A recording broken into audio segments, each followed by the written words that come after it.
inside the gunner will stop the touch hole to create a vacuum inside the bore of the cannon, as the man at the front right will use the sponge staff too.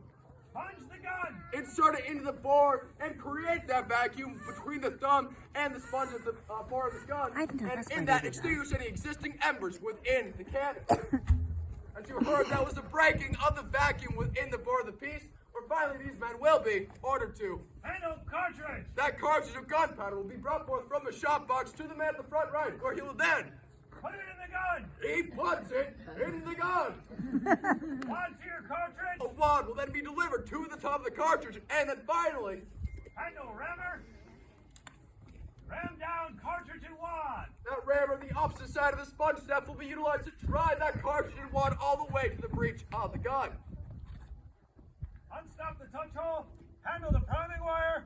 Tie up the cartridge behold. The rammer will be then left in so that the gunner can pierce through that cartridge, through that vent hole with the priming iron to make sure it's where it needs to be. If it is, you'll order the man in the front right too. Draw a rammer. Take out that rammer and shot the gun. Man in the shot box will bring forward a solid piece of iron shot to the man in the front left, which will be immediately placed into the bore. And following that, a wad will be placed on top of the iron shot, and the rammer will be handled once more too. Ran down, shot and wad. Pushing that shot and wad all the way up top of the charge at the breech of the cannon. Once it's there, he will order the men to lay on the apron, run out the gun. Seizing these wooden levers, these men above the cannon platform will run the gun into battery, placing it into the embrasure.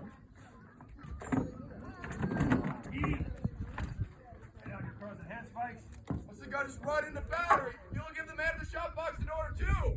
Handle priming horn. Priming horn of gunpowder will come forth to the man at the back of the gun. Will then prime. Utilizing that priming iron, you'll pierce through again to make sure that cartridge has a bone primed with a fine grained gunpowder in the buckshorn, mounting up a pile of gunpowder on the top of that breech. Secure the powder horn. After that powder horn relatively becomes a bomb, we get it away from the cannon that's about to be fired. Handle your crows and handspikes. These soldiers will take up their crows and handspikes once more too.